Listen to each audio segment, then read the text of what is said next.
Chers amis, bonjour, je suis heureux de vous retrouver dans cette série que nous avons intitulée Notre identité. Et là voici le deuxième volet que j'ai appelé Des ténèbres à la lumière.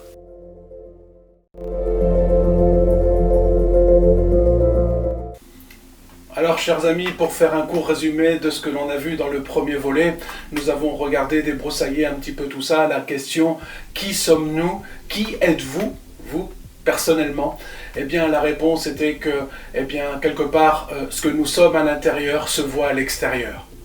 Et que nous tendons véritablement à ce que ce soit Christ qui brille à l'intérieur pour que ça se voie à l'extérieur.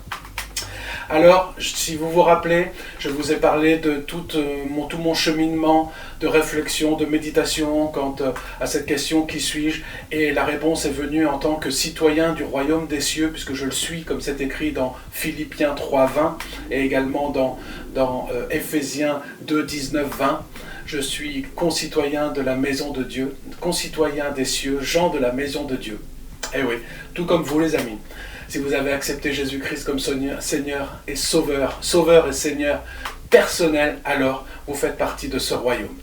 Et toute cette réflexion m'a donné à l'époque, donc c'était lorsque j'étais pasteur des groupes de maison, m'a donné cet enseignement autour de Éphésiens 1 et 2, où il est souvent écrit « En lui je suis, en lui j'ai ».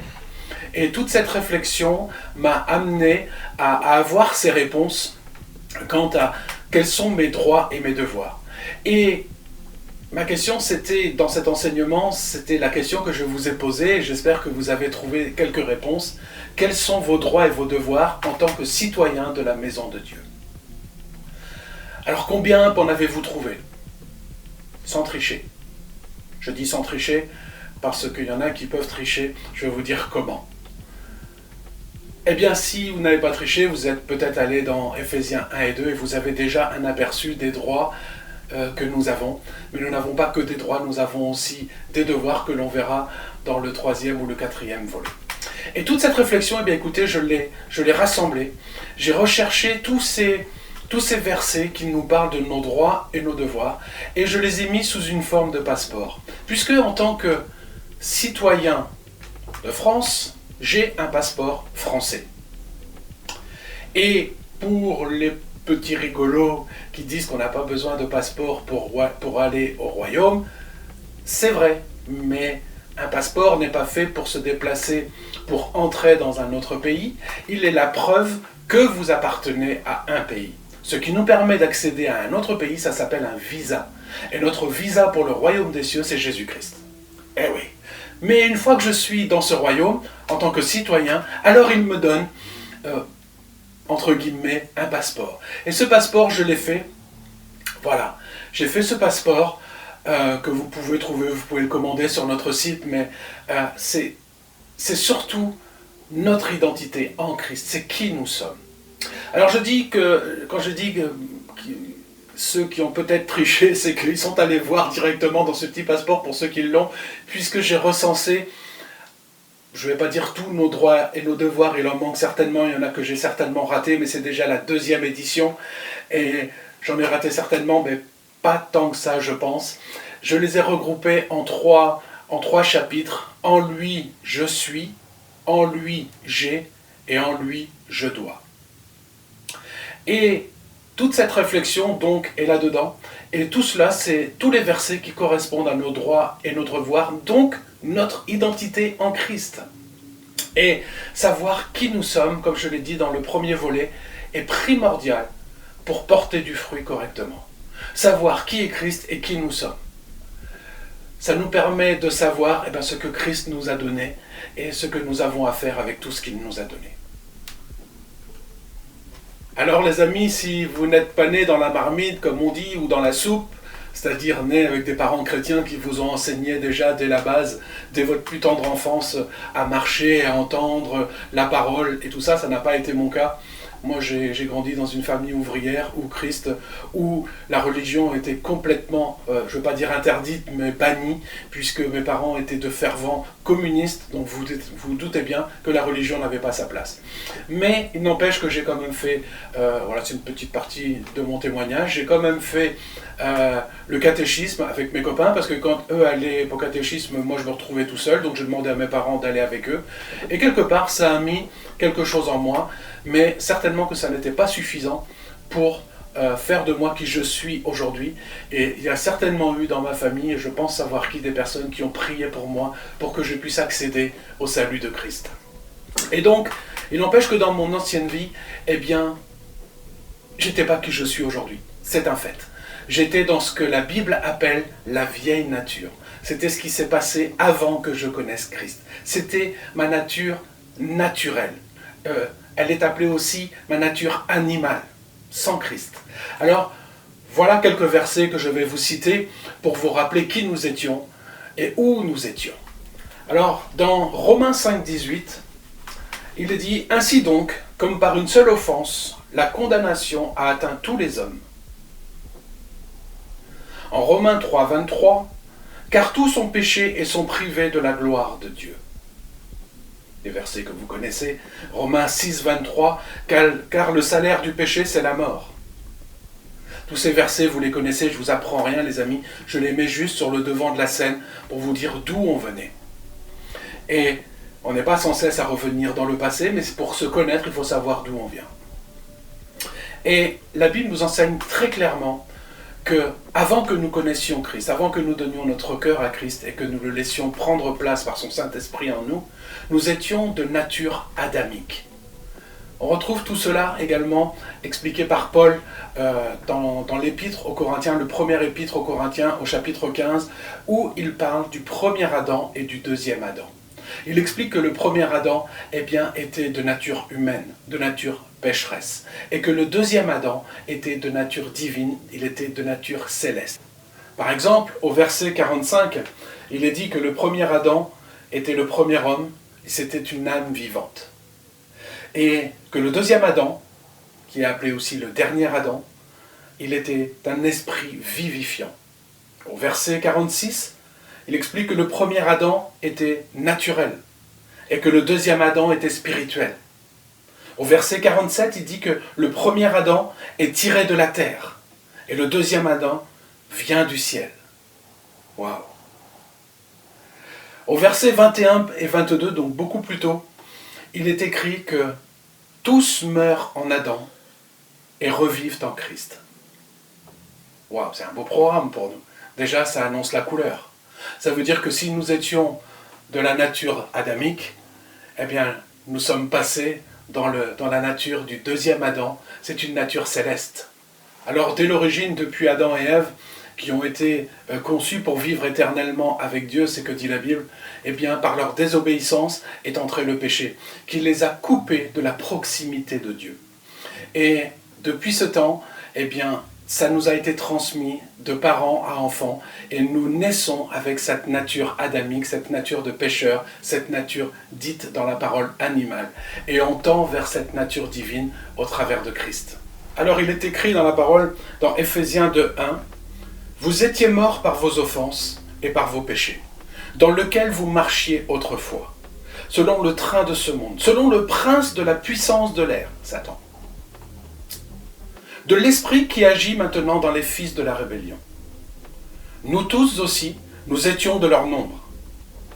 Et nous vivions autrefois selon les convoitises de notre chair, accomplissant les volontés de la chair et de nos pensées, et nous étions par nature des enfants de colère, comme les autres. » Alors on pourrait dire tout simplement que si nous étions dans cette catégorie-là, et nous l'étions, nous étions des enfants des ténèbres.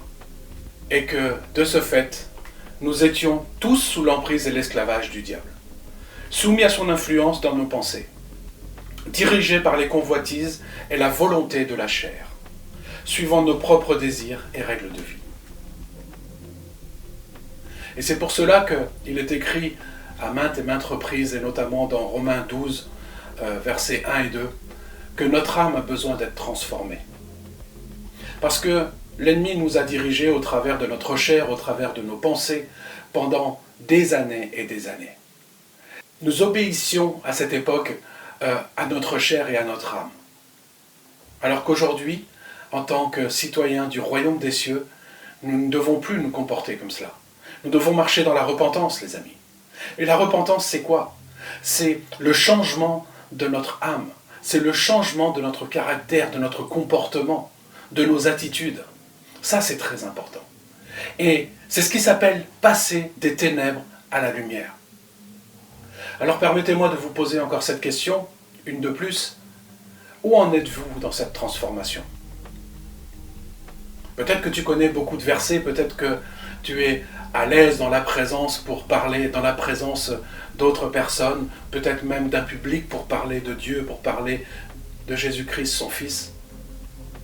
Mais dans le secret, dans ton cœur, dans ton caractère, est-ce qu'il y a eu un changement? Est-ce qu'il y a eu une transformation? Je pense que oui, bien évidemment. On a tous changé. Mais est-ce qu'on a changé? La question n'est plus là. C'est est-ce qu'on a changé un peu, moyennement ou beaucoup? Moi, je préfère cette question. Parce qu'à chaque fois, j'entends, mais oui, j'ai changé. Ok. Alors, il est bon de faire son autocritique. Il est bon de s'arrêter et de demander à Dieu, sonde-moi, Seigneur. Regarde si je suis sur la bonne voie. Et s'il y a en moi encore une voie mauvaise, ramène-moi sur la bonne voie. Romains 12,2 dit que nous avons besoin, que notre âme a besoin d'être transformée. Marchons dans cette repentance, les amis.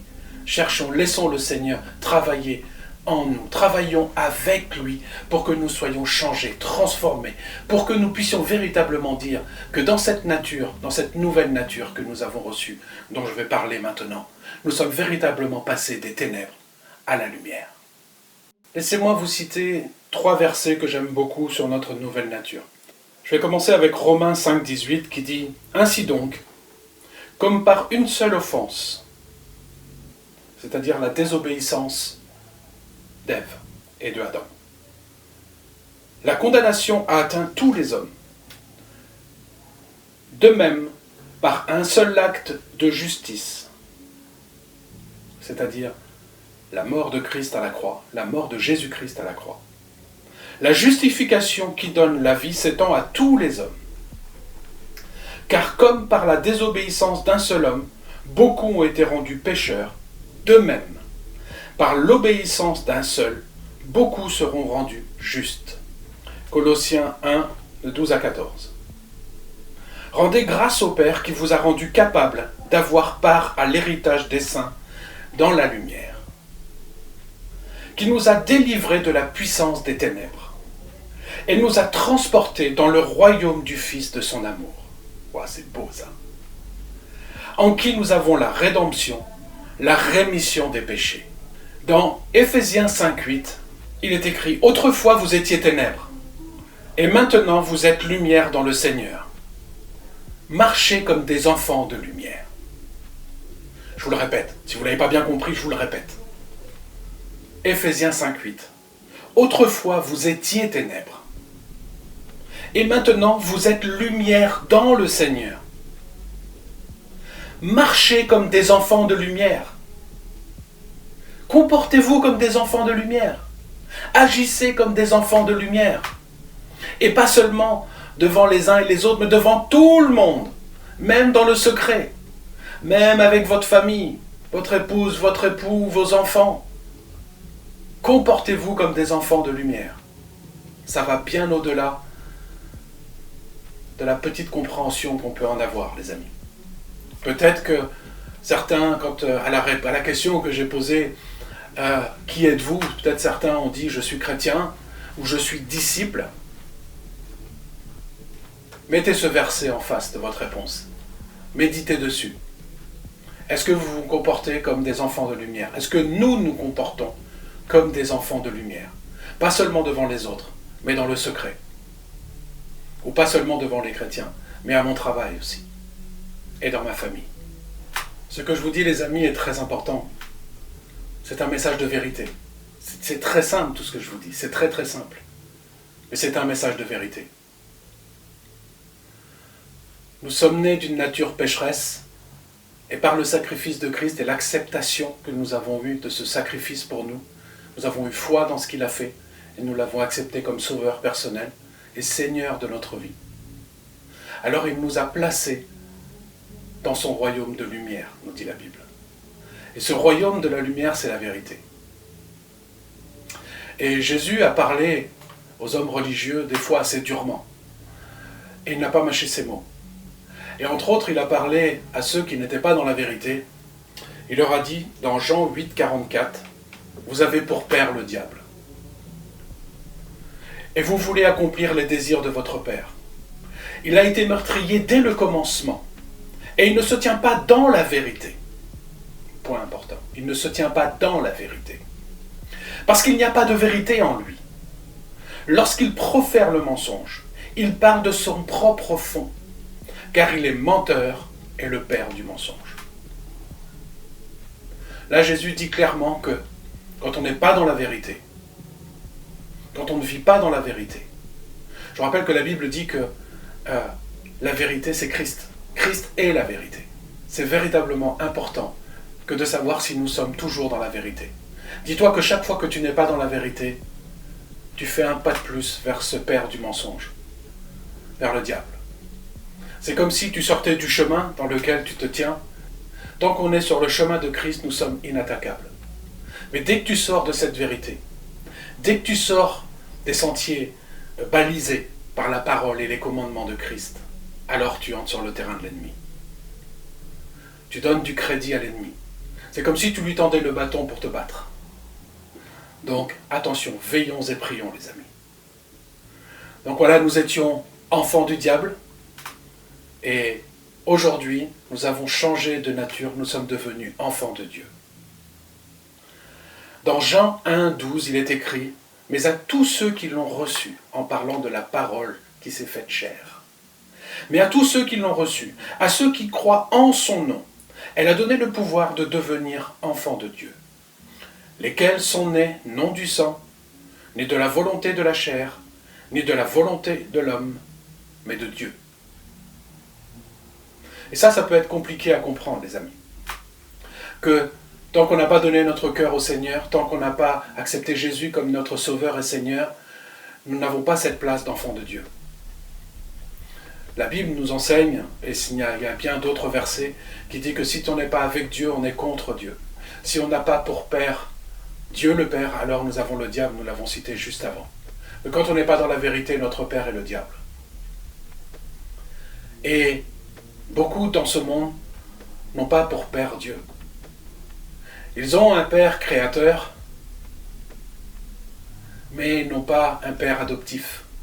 Et la parole nous enseigne que l'Esprit de Dieu, et par le sacrifice de Christ et par le Saint-Esprit, nous sommes adoptés par Dieu.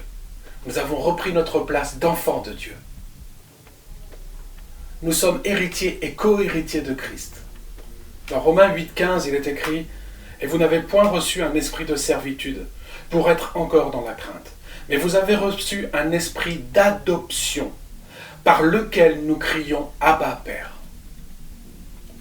Seul par le Saint-Esprit que nous avons reçu, seul le Saint-Esprit peut nous faire crier « Abba, Père » et nous replacer à notre place d'enfant de Dieu. En acceptant Jésus, nous avons repris notre place d'enfant de Dieu. Celle qui nous était destinée, prédestinée, celle que Dieu a voulu pour nous depuis toute éternité. Que lorsqu'il nous a créés dans le sein de notre mère, c'était sa volonté première pour chacun des hommes, que chacun puisse retrouver sa place d'enfant de Dieu. Passer de la créature de Dieu à l'enfant de Dieu. Des fils et des filles de Dieu. Frères et sœurs de Jésus-Christ, notre Seigneur et Sauveur. C'est beau comme programme. Cette nouvelle nature nous vient de Dieu comme on vient de le lire. Ça n'est pas de la volonté humaine, ça n'est pas de la volonté de l'homme, mais de Dieu. Et tout s'est passé par son Saint-Esprit. J'aime beaucoup ces deux passages de la parole.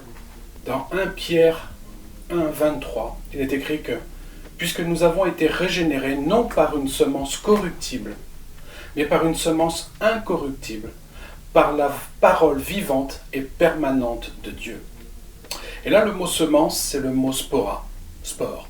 Comme si nous avions reçu, c'est l'image des cellules de Dieu, les spores de Dieu. Nous avons reçu sa vie en nous. Et nous avons été régénérés. Notre esprit a été régénéré. Notre souffle de vie, le souffle de vie que Dieu nous a donné, a été régénéré. Régénérer, c'est le mot recréer comme à l'état identique. Moi, j'aime beaucoup ce passage. Et dans 1 Jean 3, 9, il est écrit que nous portons en nous la semence de Dieu. Et que de ce fait, nous ne devons pas commettre le péché. Nous ne devons pas vivre dans l'iniquité. Et le mot semence qui est écrit là, c'est le mot sperma. Vous imaginez? Quand on sait que dans le sperme, il y a tout ce qui appartient à la personne. C'est la vie même. C'est tous les gènes du géniteur. C'est tout son ADN qui est transmis. Et nous avons en nous cette semence-là. Nous avons en nous cet ADN de Dieu, qui ne vient pas de la volonté humaine ni de l'homme, mais directement de lui. Et cela, ça nous a été transmis par le Saint-Esprit, par notre acte de foi quand on a accepté Jésus comme notre Seigneur et Sauveur personnel.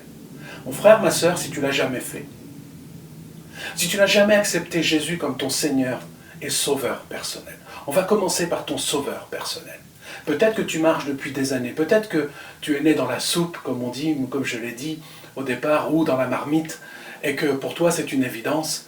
Mais est-ce qu'un jour dans ta vie, tu as dit à Jésus, Jésus, toi qui es mort sur la croix pour mes péchés, pour mes fautes, toi qui as tout porté à ma place, toi en qui j'ai le pardon pour toutes ces choses que j'ai faites, toutes ces mauvaises choses, qui m'ont éloigné tant de fois du Père, pour toutes les fois où je n'ai pas marché dans la vérité. Toi, tu as ce pouvoir que de me rendre juste devant le regard de Dieu. Alors, Seigneur Jésus, je t'accepte comme mon Sauveur. Et je réclame le pardon pour ma vie. Je réclame le pardon que tu as acquis pour moi à la croix. Je demande pardon pour tout mon péché, pour toutes mes fautes, pour mes errances, pour ma désobéissance. Pardon, Seigneur. Viens me laver. Viens me laver. Que le sang que tu as versé à la croix me lave et me purifie. Je t'accepte comme mon sauveur personnel. Ça, c'est la première étape. Celle de la réconciliation avec le Père au travers du sacrifice de Christ. Mais il y a une deuxième étape qui, elle aussi, est fondamentale. C'est celle de l'acceptation de Jésus comme ton Seigneur. Plus seulement comme ton Sauveur, mais comme ton Seigneur. Tu as accepté l'action de l'agneau de Dieu. Accepte maintenant l'action du lion de Juda, du lion de la tribu de Juda, comme il est cité dans Apocalypse. Accepte-le comme ton Seigneur personnel, pour que tu puisses entrer pleinement dans cette identité. Pour que tu ne sois pas seulement assis sur les bancs d'une église ou dans un groupe ou quelconque, que tu ne sois pas seulement à dire « je suis chrétien », que tu n'aies pas seulement à te promener avec une croix autour du cou, mais pour que tu puisses le vivre véritablement. Dans Jean 15, il est écrit que « si vous restez dans mes commandements », c'est Jésus qui parle, « alors je vous aimerai et le Père vous aimera aussi. Et si vous marchez dans ses commandements, alors vous porterez du fruit, beaucoup de fruits. Et c'est alors que vous serez mes disciples. » Pour accepter et marcher dans ses commandements, il faut accepter Jésus, pas seulement comme son Sauveur, mais comme son Seigneur. Il est dit que nous étions enrôlés de force par l'ennemi quand nous étions de nature animale, de nature pécheresse. Nous marchions à sa volonté. Nous exécutions sa propre volonté dans nos vies sans même nous en rendre compte. Au travers de nos pensées, au travers de notre corps, au travers de notre chair, de notre âme, nous marchions dans sa volonté. Nous étions comme les esclaves. Nous étions esclaves, nous l'avons lu tout à l'heure. Et aujourd'hui, Jésus te dit, pardon, est-ce que tu veux bien marcher avec moi? Maintenant que je t'ai placé dans mon royaume de lumière, est-ce que tu veux bien marcher avec moi? Être porteur de ma lumière. N'oublie pas, je suis en toi. Ma lumière est en toi. Et que tu brilles dans les ténèbres de ce monde. Est-ce que tu veux être cela? Est-ce que tu veux véritablement être digne de cette nouvelle nature dans laquelle tu es? Tu sais, tu n'as plus à dire aujourd'hui, je suis pécheur, je l'entends tellement souvent. J'entends souvent tellement les enfants de Dieu dire, je suis pécheur, oui, pauvre pécheur que je suis. C'est faux. Nous ne sommes plus de cette nature pécheresse. Le pécheur est celui qui est de nature pécheresse. Nous avons vu que nous ne sommes plus de nature pécheresse. Nous sommes de nature divine. Alors, peut-être que nous devrions dire, et ça me paraît plus juste, je suis de nature divine, mais dans cette nature, je commets encore des péchés. C'est ce que dit l'apôtre Jean dans sa première épître. Il dit, ne dites pas que vous êtes sans péché, c'est pas vrai. Mais si vous avez péché, allez vite au Père parce qu'il est fidèle et bon. Allez confesser votre péché afin qu'il vous pardonne. Alors, rappelez-vous, nous ne sommes plus des pécheurs. Nous sommes de nature divine. Nous sommes des citoyens du royaume des cieux. Nous sommes des enfants de Dieu. Nous sommes des fils et des filles du Dieu très haut. Nous sommes des princes et princesses, co-héritiers en Christ. Co-héritiers en Christ. Amis, marchons dans cette nature. Nous sommes passés des ténèbres à la lumière. À bientôt.